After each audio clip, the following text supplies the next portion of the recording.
Nah, selain dipakai buat mandi, Elizabeth juga kadang minum darah-darah itu, Kak. Katanya sih inner beauty-nya dia itu terpancar dengan cara meminum darah-darah para gadis itu. Halo, assalamualaikum warahmatullahi wabarakatuh. Terima kasih untuk kalian yang sudah klik video ini, dan terima kasih pula untuk kalian semua yang sudah support channel aku selama ini. Pada kesempatan kali ini aku akan memberikan satu kisah kriminal untuk kalian. Seperti pada video sebelumnya, aku pernah menceritakan tentang dokter wanita yang sangat kejam, dan aku juga pernah menceritakan tentang Andre Chikatilo yang melakukan perbuatan kriminal yang sangat sadis. Pada video kali ini aku akan membawakan suatu kisah yang sangat sadis, Kak, lebih sadis dari yang sebelumnya. Karena apa? Aku akan menceritakan tentang kisah bangsawan yang terkenal paling kejam di dunia, yaitu Elizabeth Bathory. Saking kejamnya, dia sampai dinobatkan di Guinness Book of World Records sebagai wanita pembunuh terbanyak di dunia karena dia sudah membunuh sebanyak kurang lebih 650 orang. Nah, bagaimana kisah lengkap dari Elizabeth Bathory ini? Bagi kalian yang sudah penasaran, seperti biasa nggak usah pakai lama, don't go anywhere and listen carefully. So, we started. Jadi Elizabeth Bathory ini berasal dari keturunan bangsawan Hongaria, sekarang disebut Slovakia. Bapak dan ibunya bernama George dan Anne Bathory. Nah, keluarganya Elizabeth Bathory ini termasuk keluarga yang paling kaya di sana saat itu, Kak. Dan keluarganya juga termasuk keluarga Protestan yang sangat kuat. Sepupunya dia itu menjadi Perdana Menteri dan salah satu pamannya juga menjadi raja di Polandia, yaitu Stephen Bathory. Nah, Elizabeth ini terkenal sangat cantik saat itu, Kak, katanya. Nah, secara dia kan seorang putri dari keluarga yang sangat terpandang. Kalaupun dia itu jelek, nggak mungkin lah ada orang yang berani bilang kalau dia itu jelek. Intinya dia waktu itu terkenal sangat cantik dan paling cantik di sana saat itu. Yang harus kalian tahu di sini, orang tua dari Elizabeth yaitu si George dan Anne Bathory tadi melakukan pernikahan sedara, Kak. Jadi mereka sengaja melakukan pernikahan sedara tersebut karena memang saat itu pernikahan sedara memang umum dilakukan di sana. Jadi pada aristokrasi abad ke-16 di Eropa Timur, pernikahan sedara dilakukan untuk memurnikan garis bangsawan. Jadi saat itu kemurnian garis bangsawan itu sangat penting dipandang di sana gitu. Jadi pernikahan sedara dilakukan untuk memurnikan garis bangsawan tersebut. Nah, pernikahan sedara itulah yang dilakukan oleh bapak dan ibunya si Elizabeth ini yang membuat Elizabeth mendapatkan penyakit sejak dia bayi, Kak. Jadi sejak dia bayi, Kak, dia sering mengalami kejang-kejang atau epilepsi tersebut. Nah, pada saat itu ada kepercayaan bahwa pengobatan epilepsi bisa dilakukan dengan cara memberikan darah orang yang sehat atau dia terkena epilepsi ke bibir atau ke makanan orang yang terkena epilepsi, agar darah itu tertelan, nanti itu menjadi cara ampuh untuk mengobati epilepsi tersebut. Jadi sejak Elizabeth bayi, dia sering dan sudah terbiasa mendapatkan pengobatan tersebut. Nah, ada rumor yang mengatakan bahwa pengobatannya itulah yang menjadikan alasan kenapa Elizabeth akhirnya gemar membunuh orang, Kak. Itu untuk menyembuhkan penyakitnya, katanya gitu. Tapi ternyata bukan. Elizabeth ini membunuh bukan untuk mengobati penyakitnya, tapi untuk alasan lain. Jadi gimana cerita selengkapnya? Dengerin aja cerita ini dari awal sampai akhir, jangan sampai di skip ya. Jadi dari kecil Elizabeth ini sudah terbiasa melihat hal-hal kejam. Orang tuanya sejak kecil sudah terbiasa mengajak dia melihat eksekusi para terpidana mati di sana. Dan keluarganya yang lain pun sudah terbiasa mengajarkan dia tentang paham fanatisme dan paganisme. Pada tahun 1570 atau sekitar umur 10 tahun, si Elizabeth ini ditunangkan dengan Ferenc Nadasdy. Nah, si Nadasdy ini berasal dari keluarga bangsawan juga, Kak. Nah, ada rumor juga yang mengatakan bahwa sebelum Elizabeth menikah dengan si Nadasdy, Elizabeth sempat hamil. Tapi selama dia hamil, dia sempat disembunyikan oleh keluarganya, dan pada saat dia melahirkan, anak dari Elizabeth ini diserahkan kepada salah satu petani yang tinggal di ladang. dan akhirnya anak dari Elizabeth ini dirawat oleh petani tersebut. Tapi nggak tahu benar apa enggak berita ini karena berita ini masih simpang siur. Pada tahun 1575 menikahlah ini si Elizabeth dengan si Nadasdi. Karena si Nadasdi ini kastanya lebih rendah dari Elizabeth, jadi si Nadasdi ini akhirnya yang menggunakan nama belakang Bathory. Dia menjadi Frances Nadasdi Bathory, sedangkan Elizabeth sendiri masih menjadi Elizabeth Bathory. Ini sering terjadi di sana karena untuk penggunaan nama belakang di sana itu sering melihat dari perbedaan kasta. Jadi nama belakang dari kasta yang lebih tinggi itu yang dipakai. Nah, katanya ada rumor juga yang mengatakan bahwa pernikahan dari Elizabeth dan Nadasdi ini juga sudah diatur sama Ursula. Ursula adalah ibu dari si Nadasdi sendiri. Karena pernikahan ini akan memberikan keuntungan bagi keluarga Nadasdi, Kak. Karena katanya nih, dengar-dengar si keluarga dari Nadasdi ini sebenarnya mempunyai hutang yang sangat besar ke keluarga Elizabeth, dan katanya dengan pernikahan Elizabeth dan Nadasdi ini nanti utang tersebut menjadi hilang, Kak, atau lunas. Pada tanggal 8 Mei 1575 akhirnya menikahlah ini si Elizabeth dan si Nadasdi. Pernikahan mereka ini diadakan secara besar-besaran dengan sekitar 4.500 tamu undangan. Nah, sebagai hadiah pernikahan mereka, orang tua dari Elizabeth ini menghadiahkan sebuah kastil yang bernama Kastil Cheste atau dikenal sebagai Istana Churchill. Nah, tapi setelah mereka menikah, mereka itu tidak langsung tinggal di Istana Churchill tersebut karena mereka awalnya tinggal di Kastil Safar milik keluarga dari Nadasdi. Pada tahun 1578 atau sekitar 3 tahun setelah pernikahan mereka, si Nadasdi ini diangkat sebagai komandan perang pasukan Hongaria dan dia ditunjuk untuk memimpin perang melawan Turki Utsmani atau waktu itu disebut sebagai Perang Ottoman. Nah, saat Elizabeth ini ditinggal Nadasdi berperang, Elizabeth ini sibuk mengurus bisnis perkebunan mereka, Kak. Tapi ternyata Elizabeth ini juga nakal, Kak. Karena dia kesepian, dia sering pacaran gitu, Kak. Intinya dia punya banyak kekasih gelap. Dia juga sempat kabur sama salah satu kekasihnya, tapi akhirnya dia balik lagi ke rumah. Sebenarnya si Nadasdi ini juga tahu kalau istrinya itu suka selingkuh, tapi dia tetap memaafkan si Elizabeth ini, Kak. Setelah agak lama menunggu atau sekitar 10 tahun, pada tahun 1585 akhirnya Elizabeth ini melahirkan anak pertama yang bernama Anna Nadasdi. Dan di tahun selanjutnya Elizabeth melahirkan 3 anak berikutnya dan akhirnya mereka total mempunyai 4 orang anak, yaitu 3 cewek dan 1 cowok. Nah, dari dulu, Kak, si Elizabeth ini memang suka narsis. Dia itu suka berkaca sampai berjam-jam dan mengagumi kecantikannya sendiri.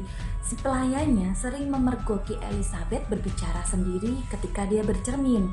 Seperti ini kira-kira. Kecantikanku tidak ada yang mengalahkan. Akulah yang paling cantik di Hungaria. Tidak ada perempuan lain yang lebih cantik dari aku. Kira-kira seperti itulah intinya si Elizabeth ini selalu memuji kecantikannya sendiri. Nah, setelah kelahiran anak yang keempat ini, mulailah si Elizabeth panik, Kak, karena dia ngelihat mukanya dia itu mulai muncul keriput. Nah, di sini dia udah takut kehilangan kecantikannya. Kalian kan ingat kan di awal bahwa Elizabeth ini sudah diajarkan oleh keluarganya tentang paham fanatisme dan paganisme. Dan kebetulan ada seorang pelayannya yang menganjurkan Elizabeth ini untuk lebih mendalami paham fanatisme paganisme tersebut untuk melakukan ritual agar dia terlihat lebih awet muda, Kak. Pelayannya ini bernama Dorothea Sentes atau biasa dipanggil sebagai Dorka. Nah, Dorka ini memang dikenal sebagai penyihir, Kak. Maksudnya dia itu kayak tahu ilmu sihir, terus dia juga tahu tentang sedikit paham fanatisme itu. Cocoklah mereka berdua ketemu, Kak. Si Dorka ini bilang ke Elizabeth, kalau kamu pengen awet muda, kamu harus mendapatkan tumbal seorang gadis muda atau seorang gadis yang masih perawan, Kak. Awalnya Elizabeth ini nggak nurut, sampai ada suatu kejadian ketika ada seorang pelayan yang masih gadis sedang menyisiri rambutnya Elizabeth ini. Nggak sengaja Elizabeth ini rambutnya kejambak Kak sama pelayan itu. Nah, marahlah si Elizabeth ini.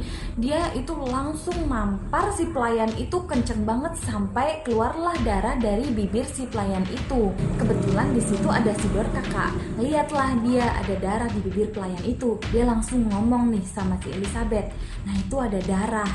Kamu gak usah bunuh gadis itu. Coba aja dulu kau hisap darah itu. Ambillah sedikit. Nah, di situ nurut si Elizabeth Kak. Dia ambil pakai jari, dia oles, terus dia hisap sedikit darahnya, dan nggak tahu gimana cara kerjanya, ternyata berhasil Kak. Si Elizabeth ini seperti habis dari klinik kecantikan gitu, terlihat 10 tahun lebih muda gitulah Kak intinya. Langsunglah di situ Elizabeth percaya omongannya si Dorka, dan dia akhirnya juga lebih berani melakukan berbagai macam hal keji demi mengawetkan kecantikannya itu Kak. Mengawetkan kecantikan kok kayak makanan aja ya. Ya pokoknya kayak gitulah Kak intinya, biar lebih awet muda. Nah, dari situ si Elizabeth ini juga punya klasifikasi tersendiri untuk para calon korbannya. Jadi dia cuman memilih para gadis muda atau yang masih perawan aja yang mau dia jadikan korban. Harapannya sih katanya biar hasilnya lebih memuaskan, intinya lebih cantik kayak gitulah Kak. Selain dibantu sama si Dorka, Elizabeth juga dibantu sama pelayan-pelayannya yang lain, antara lain yang bernama Helena Jo dan pelayan pria yang bernama Uchvari Johannes atau biasa dipanggil dengan si Jo. Si Jo ini juga cowoknya si Dorka Kak. Sepakat dia tuh sama-sama bantuin Elizabeth buat melakukan hal-hal keji Kak. Nah, singkat cerita pada tahun 1604 akhirnya si Nadasdi atau suaminya Elizabeth ini meninggal. Nah, setelah meninggalnya suami Elizabeth, secara dadakan Elizabeth ini melakukan pindahan Kak. Jadi akhirnya dia sekarang pindah tinggal di kastilnya sendiri, yaitu di Kastil Cheste yang dulu sebagai hadiah pernikahan dari orang tuanya itu. Jadi nggak tahu kenapa dia tiba-tiba pulang kampung Kak. Nah, apakah dia tobat setelah dia pulang kampung? Ternyata enggak Kak, justru dia semakin parah dan semakin sadis. Malahan di Kastil Cheste ini dia bertemu dengan seorang pelayan lagi yang bernama Anna Dracula. Nah, si Anna ini mirip Kak sama si Dorka, bisa sihir, paham tentang sanatisme, intinya cocok lah mereka itu ketemu Kak. Nah, di sini Elizabeth ini lebih melakukan hal-hal yang lebih kejam dengan bantuan si Anna Dracula ini Kak. Nah, semua pelayan di Kastil Cheste tersebut satu persatu akhirnya mereka semua menjadi korban Kak. Yang ngerinya mereka itu nggak langsung dibunuh Kak. Mereka disiksa dulu, dicambuk, dipukul, dicabik-cabik badannya sampai keluar darah banyak banget. Terus darahnya itu dikumpulin sama si Elizabeth ini Kak. Pernah nih ya, mereka semua itu dikumpulkan di kamar, ditelanjangin mereka, disuruh rebahan semua pada berjejer kayak gitu. Terus akhirnya mereka di situ disiksa satu persatu Kak. Ngucurlah di darahnya dari mereka itu kan banyak banget. Nah, para pelayannya ini ngumpulin darah-darah mereka ini ke ember. Terus akhirnya dari situ dikumpulin di bak mandinya Elizabeth. Dipakai mandilah ini darah-darah mereka ini Kak. Nah, selain pakai cara itu, ada juga nih yang dipotongin di bagian urat nadinya. Terus mereka itu habis dipotong urat nadinya, mereka digantung terbalik gitu, kaki di atas terus tangan di bawah, tangannya itu ngarah langsung ke bak mandinya si Elizabeth. Terus mereka itu digantung muter ngelilingin bak mandinya Elizabeth itu. Akhirnya mengucurlah darah itu ke bak mandinya sampai penuh. Terus akhirnya buat mandi lagi, si Elizabeth ini mandi di situ. Nah, selain dipakai buat mandi, Elizabeth juga kadang minum darah-darah itu Kak. Katanya sih intinya biar memancarkan aura kecantikan Kak. Intinya biar inner beauty-nya dia itu terpancar dengan cara meminum darah-darah para gadis itu. Gak kerasa lama-lama semua pelayan di situ habis Kak. Mulai dia mikir ini si Elizabeth mau mendapatkan gadis dari mana lagi. Akhirnya dia dapat ide ide, dia membuka lowongan kerja fiktif untuk memanggil para gadis-gadis desa ke istananya dia. Jadi lowongan kerja itu cuma bohongan aja biar para gadis itu tertarik pada datang ke istananya dia. Lowongannya intinya kayak gini lah, intinya kalau siapa nih yang mau butuh kerjaan nih, aku butuh nih, lagi butuh banyak, ayo pada datang, intinya kayak gitu. Akhirnya banyak juga ternyata yang ngelamar ke sana Kak, banyak yang terpancing, nggak cuma puluhan, bahkan sampai ratusan gadis-gadis dari desa itu berbondong-bondong datang ke istananya si Elizabeth berniat untuk melamar pekerjaan. Tapi alih-alih mendapatkan pekerjaan di sana, malah sampai sana mereka mendapatkan siksaan yang sangat brutal dan akhirnya mereka semua juga meninggal. Nah, awalnya mayat-mayat para pelayan ini Kak dikuburkan atau dimakamkan secara normal. Jadi Elizabeth ini mengundang pemuka agama kayak gitulah intinya untuk membantu proses pemakaman. Elizabeth ini awalnya beralasan mereka itu ada yang meninggal karena sakit, ada yang meninggal karena kecelakaan kerja, intinya kayak gitu. Tapi lama-lama pemuka agama ini juga menaruh curiga karena jumlahnya itu nggak normal sampai ratusan.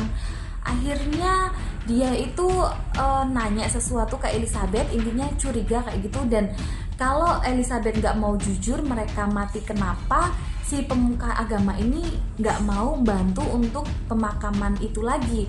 Akhirnya si Elizabeth ini dengan terpaksa, karena si pemuka agama itu nggak mau bantu dia lagi, dengan terpaksa setelah itu si mayat-mayat para pelayan ini akhirnya dibuang sembarangan gitu aja Kak.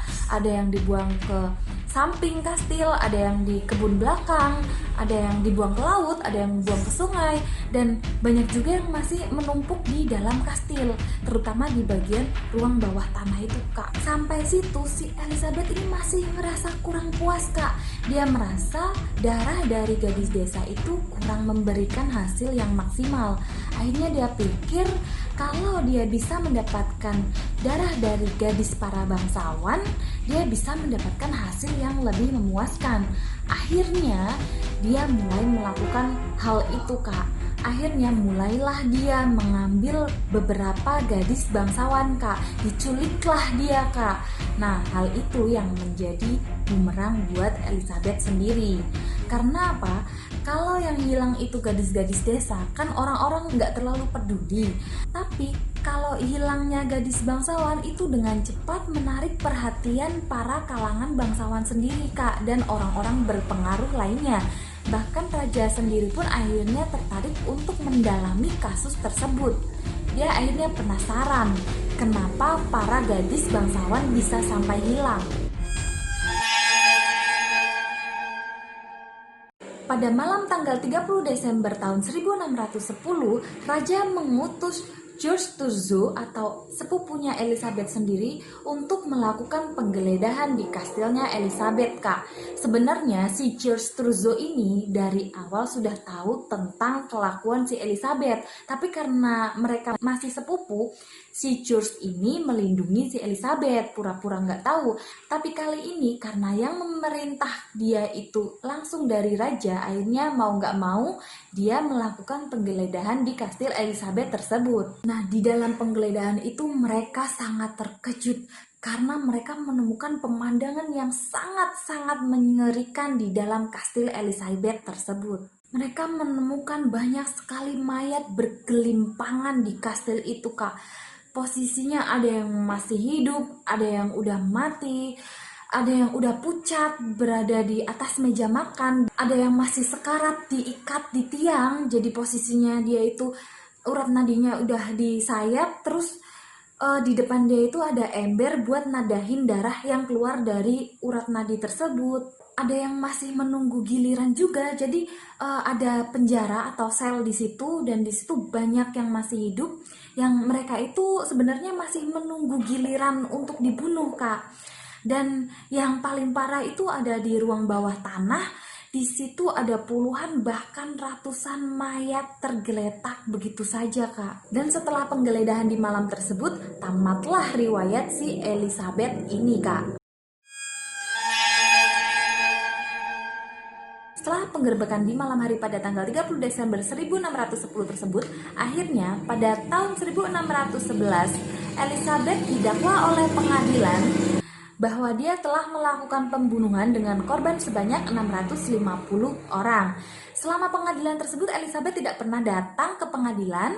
Hanya 4 pelayannya tadi saja yang diadili, yaitu si Helena Jo, si Dorca, terus si Joe, cowoknya Dorca, terus si Anna Dracula tadi, dan mereka semua akhirnya dihukum mati. Nah, si Elizabeth ini mendapat hukuman apa?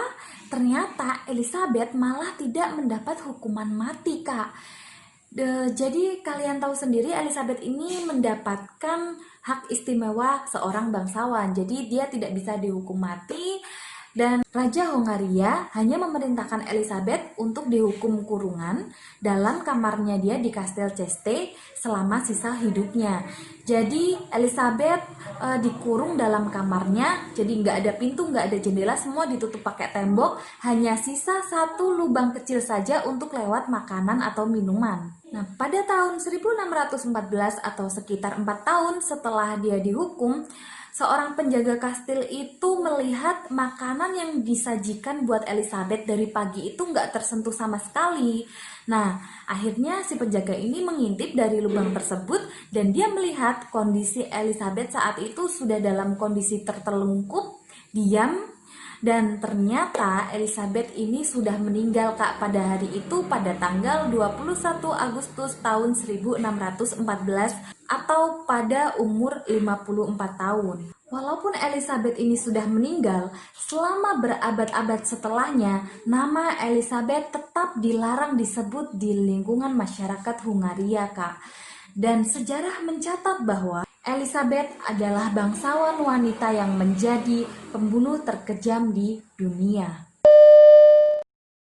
Itulah dia, Kak, kisah tentang Elizabeth Bathory. Jadi menurut kalian lebih kejam mana, Elizabeth atau Andrei Chikatilo yang pernah aku ceritakan sebelumnya? Komen di bawah tentang pendapat kalian. Oke, sekian dulu videoku kali ini. Seperti biasa, kalau kalian suka videoku, kalian bisa klik like, komen di bawah untuk ide-ide dan saran-saran videoku selanjutnya, dan share sebanyak-banyaknya, serta jangan lupa klik subscribe bagi yang belum subscribe dan nyalakan notifikasinya biar kalian tidak ketinggalan video-videoku selanjutnya. Oke, see you on my next video. Bye-bye. Assalamualaikum warahmatullahi wabarakatuh.